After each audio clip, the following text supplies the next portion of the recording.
Ladies and gentlemen, I just bought an antique gavel. Now this little antique gavel is not necessarily one that you would call a meeting to order with because it's part of a set, which is a nutcracker. You know, with the mayoral race heating up right now, David Glass and Mike Harris did us a big favor. They allowed us to present to them 5 hot topics, and they sat down individually at the barber shop down on the Boulevard Barber Shop, to get a haircut and answer these questions individually. This was not a debate. These guys were here at different times answering the same questions. So, if you'd like to see what happened, let's call this meeting to order.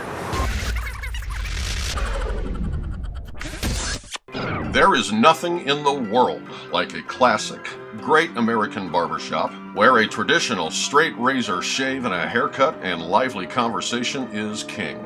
So in this corner we have Petaluma Mayor David Glass running for re-election, and in this corner Councilmember Mike Harris running for mayor.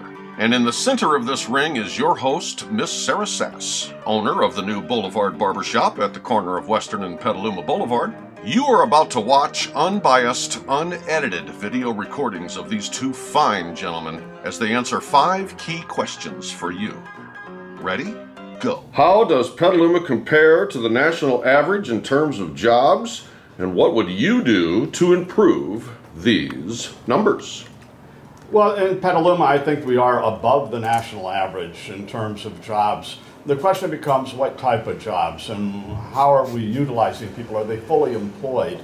And then the question becomes for people that are unemployed, I don't know that they really care whether Petaluma is above average, because if they're unemployed, the unemployment rate is 100% for them.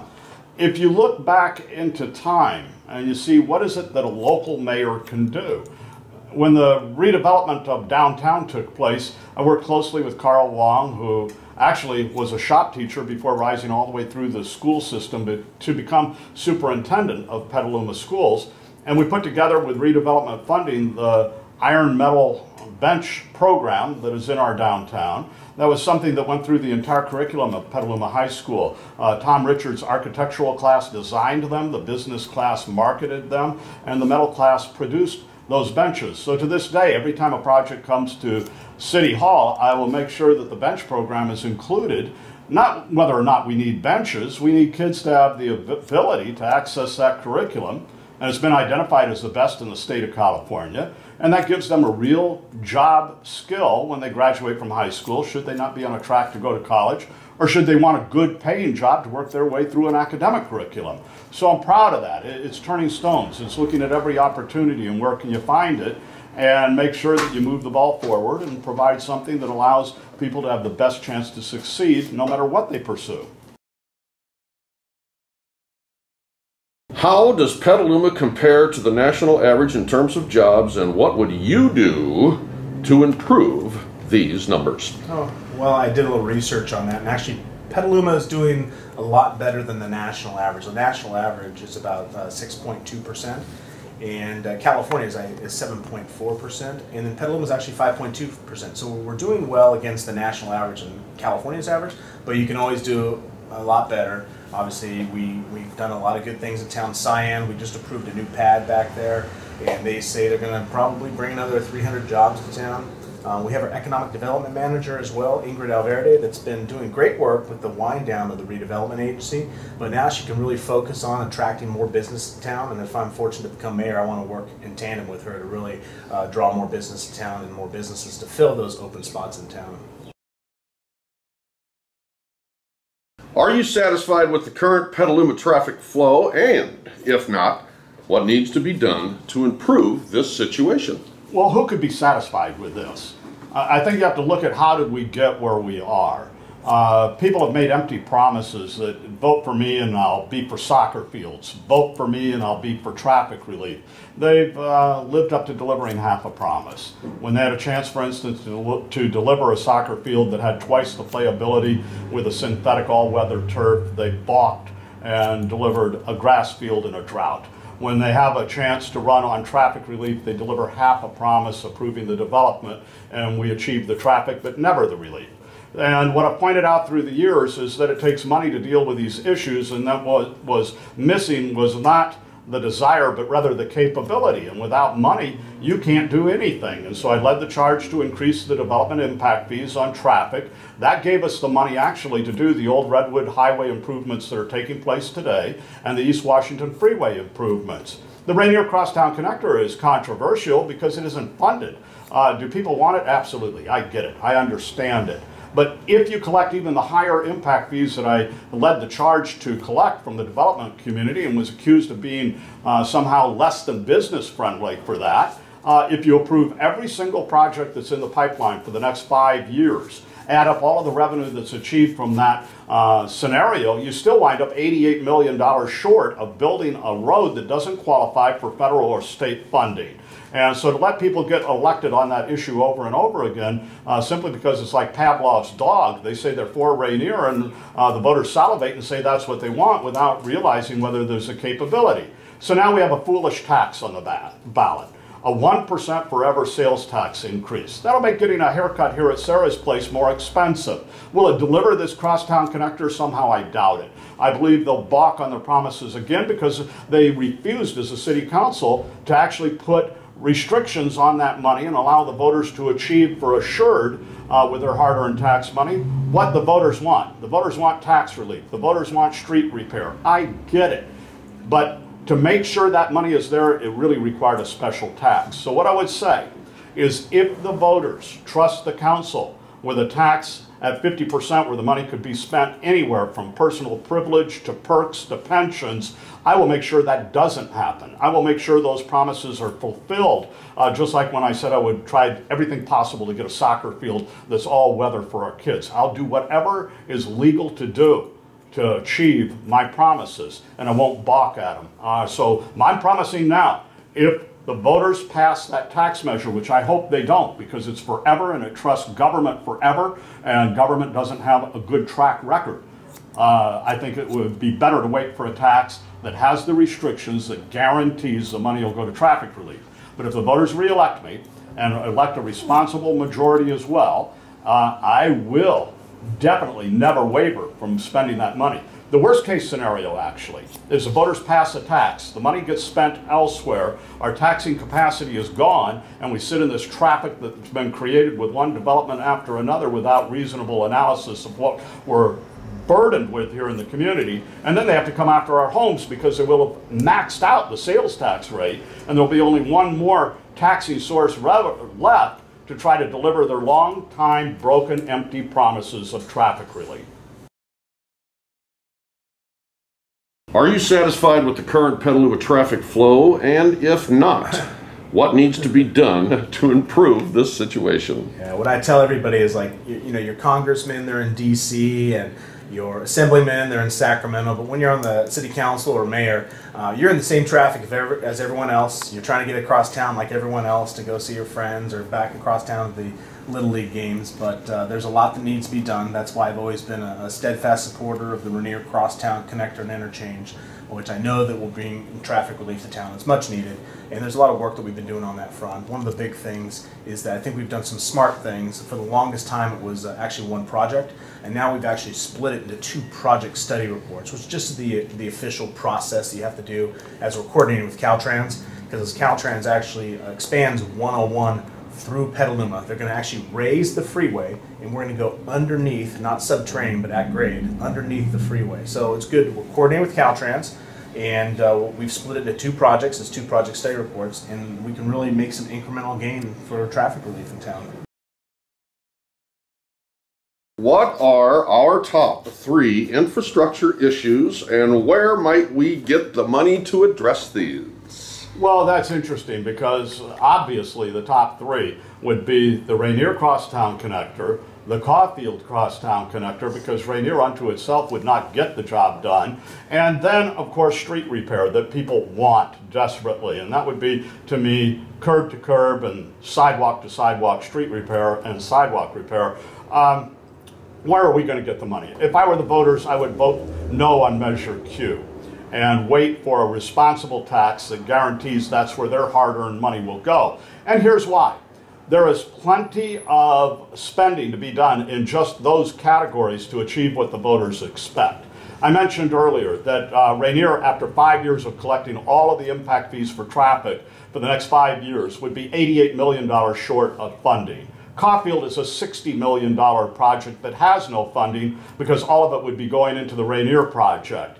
I talked to, and having been a municipal finance principal for 25 years, I talked to the folks at my prior firm, a major Wall Street firm, and asked them what it would be the bonding capacity if actually Petaluma was in a better position than we are, and if it were a special tax, and if it was not a concentrated sales tax source, which most of our sales tax is concentrated in several areas, including the automobile industry and auto sales, which is really a highly concentrated revenue source. So the bond market will discount all of those things, but I didn't reveal that to the underwriter. I wanted to know, where do we max out at these historically low interest rates on our bonding capacity? And here's what I found out.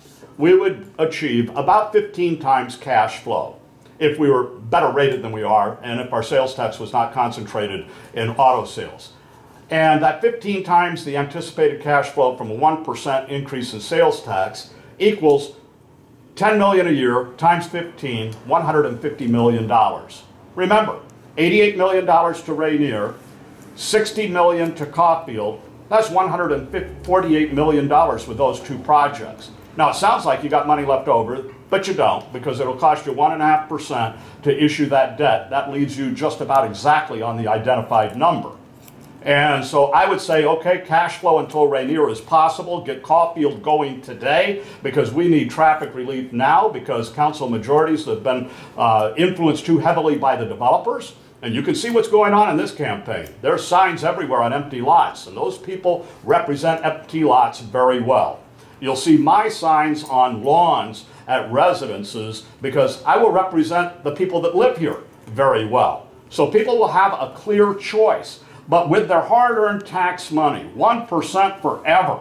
I mean, think about that. That'll make an automobile, a $30,000 automobile, $300 more expensive. Now, people think they're going to avoid this sales tax by simply buying a car out of town, but they're not, because on automobile purchases, this sales tax will follow you. You will be purchasing your car, and the tax will be calculated on your place of residence. So unless you're willing to sell your house, or at least move out of your house and move out of town, you're going to pay the 1% no matter where you buy your car. And 1% on $30,000 is $300 in one big fell and swoop. I've talked to people since this thing has come up, and they were under the impression, well, I'll buy a car out of town. Now they're thinking I'll buy a car before the election.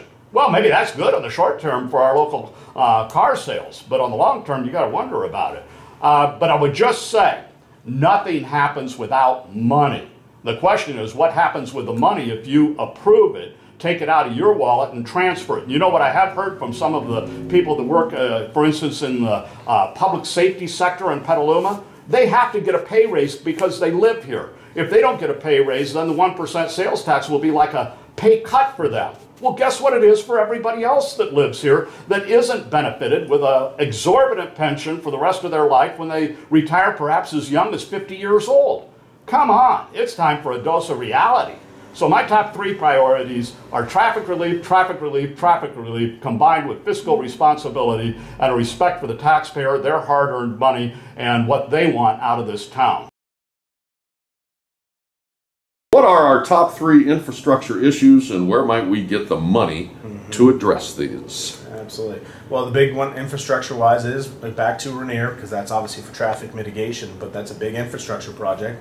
Just potholes in town, and we still get a lot of those discussions of people saying that the streets in town need a lot of work, and I completely agree with that. So, you know, those are the big infrastructure issues. So, and then how do you pay for it? We've done a lot of the good things here in the last few years. We moved forward on the Regency project, other people know as Target, as the anchor store. We moved forward on the Freedman's project as well. And together, $1.2 million was the Target one, and about $600,000 to $700,000 was Freedman's. So we've kind of turned the corner, and we were able to capture those opportunities, and that's great. The economy is doing a little better. I'm not saying it's getting better, but it's getting better. We actually, in our out years, we have some escalators in terms of sales tax dollars will continue to increase. And one of the big things that people don't always just think of immediately is when the recession happened, Petaluma gets 40% of its sales tax dollars actually from the auto row. So, people were scared to spend money out there, and they definitely weren't buying new cars at that time. But when we have 40% of our sales tax dollars coming from auto row, that really hit us hard. So fortunately, that is coming back around. Sales people are starting to spend money. We have these other opportunities that are coming down from the Target and Freeman's. That really helps the budgets as well.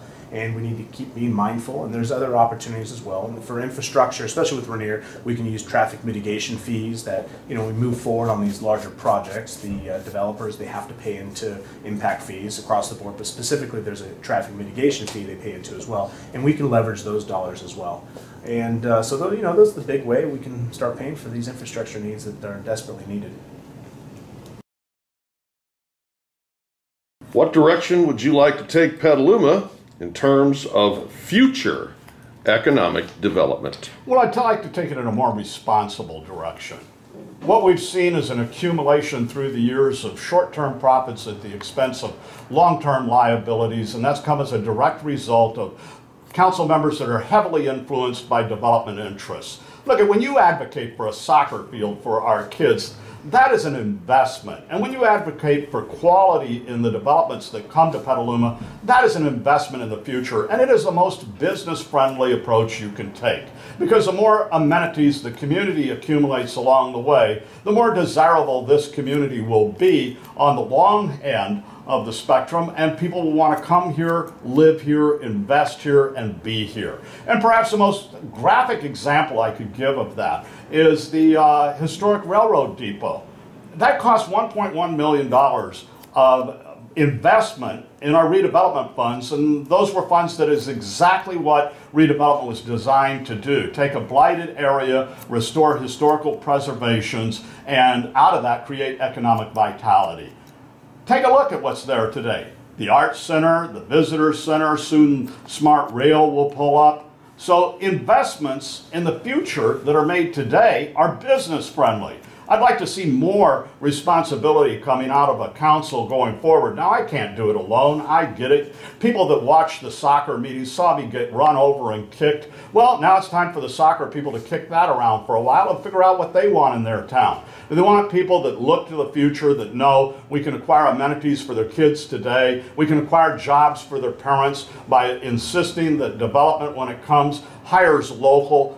We can't do that maybe legally, but we can incentivize it in every way and request it and really push to move our local economy, because you have something called the velocity of dollars. If you get people hired here locally, instead of have imported cheap labor come in when projects are built, you get that dollar respent in your community many times over. So that's the type of thing that I would look at, and that's why I'm endorsed by the North Bay Labor Council and other entities that really are all about people. They know that people need jobs. They need good paying jobs.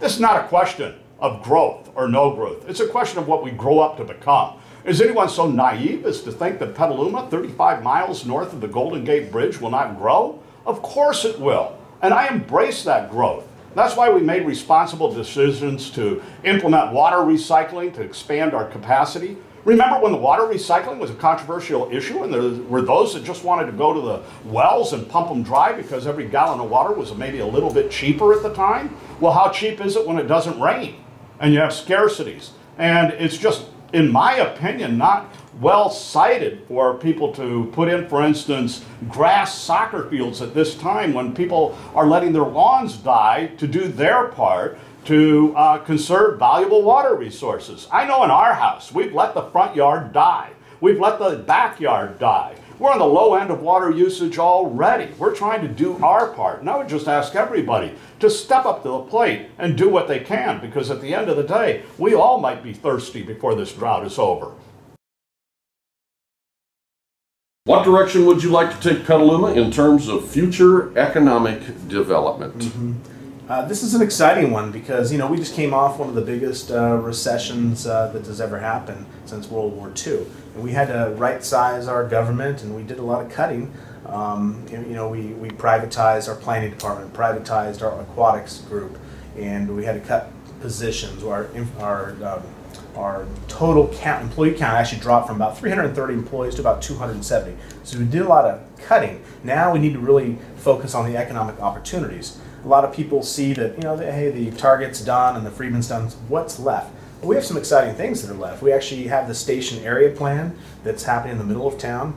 If you really reflect on what happened in our downtown core back in 2003, we passed the Central Petaluma Specific Plan that actually gave rise to the theater district, and that was about a $100 million cash infusion.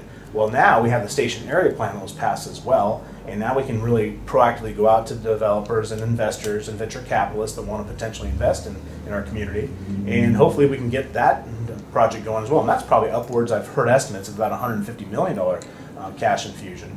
And I know one of the big areas is the fairgrounds as well. So there's a lot of opportunities to happen at the fairgrounds. And what's the highest and best use of the fairgrounds property? We need to keep the fair there. That's number one, because it's our heritage and our agricultural roots, and we need to keep the fairgrounds there. But that's one of the other big opportunities at the fairgrounds as well. What is the best direction or idea you have heard so far regarding the future of the fairgrounds? Well, sometimes you can take a horse to water, but you can't make him drink, because the way the question is phrased, what's the best idea I ever heard about the fairgrounds? In 2006, I brought them an opportunity, and you talk about jobs, and our future is tourism. And I put right on their porch a $20 million concert baseball venue that would have been constructed on the developer's nickel, entirely on the developer's nickel.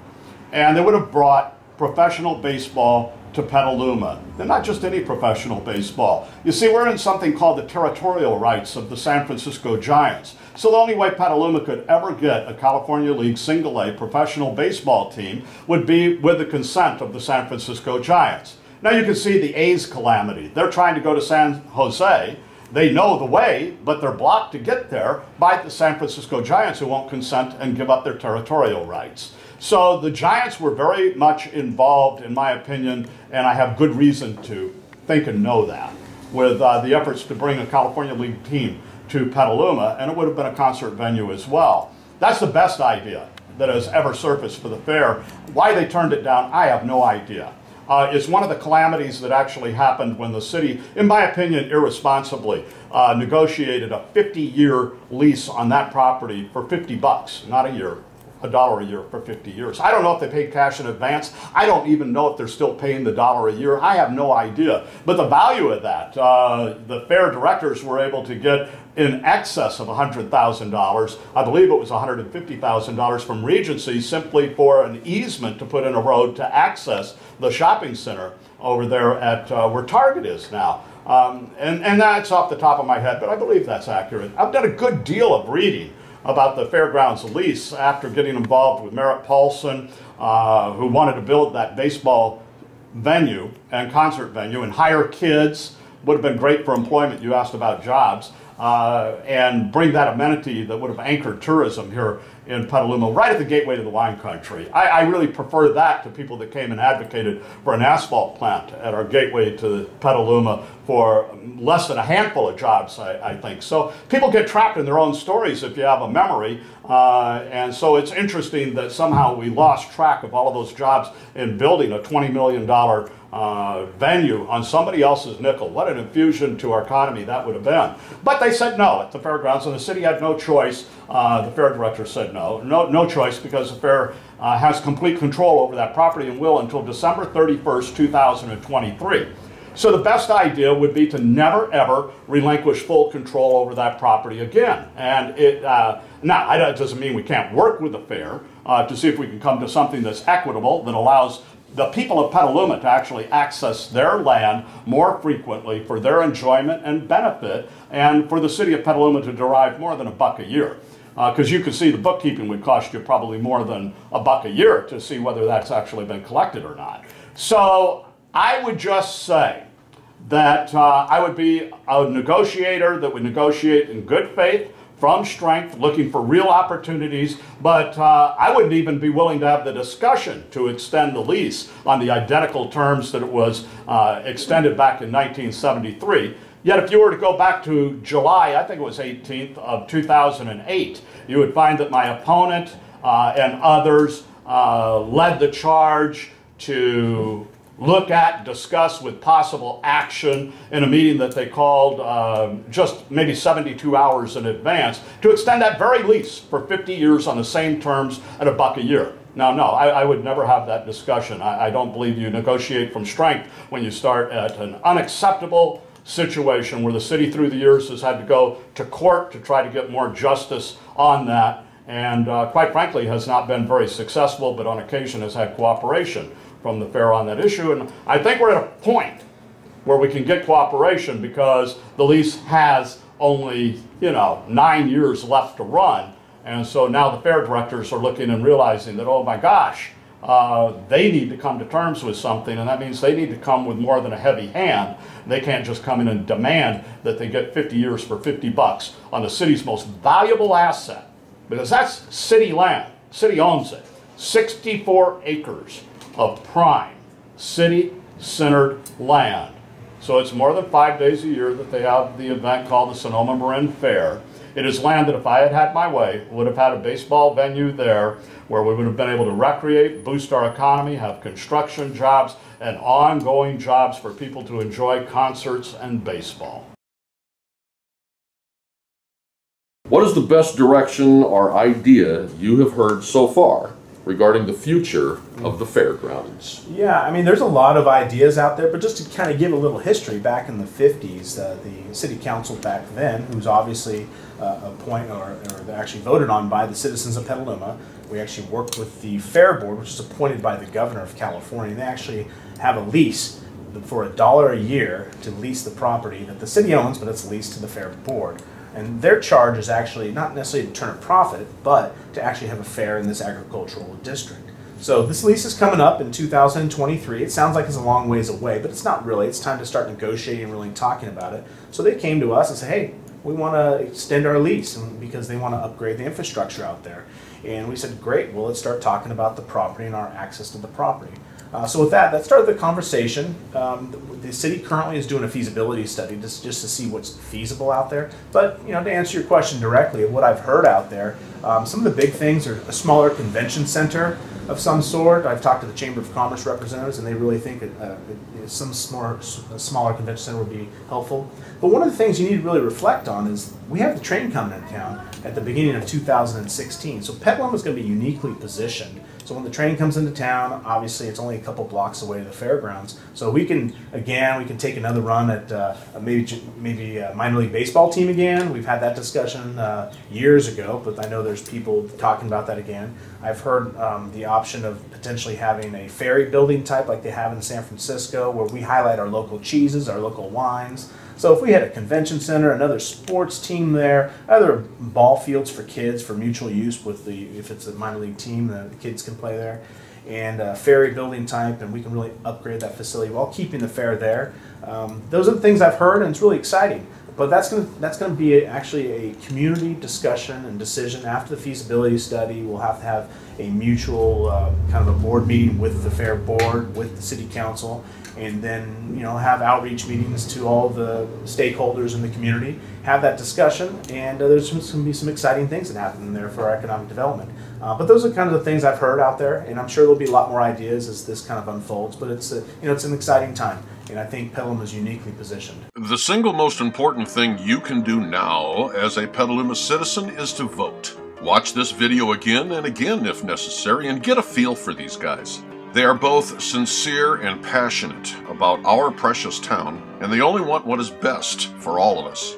We would also like to thank our friends at Buffalo Billiards and Green Taxi for providing the means for the production of this show, and we welcome your feedback, especially if you would like to see more questions posed to these or to any other Petaluma citizens regarding any other subjects you think are important to our community. If you have any ideas about what you would like to see addressed barbershop style in the future, call this phone number or send an email to johnmaherhome@aol.com.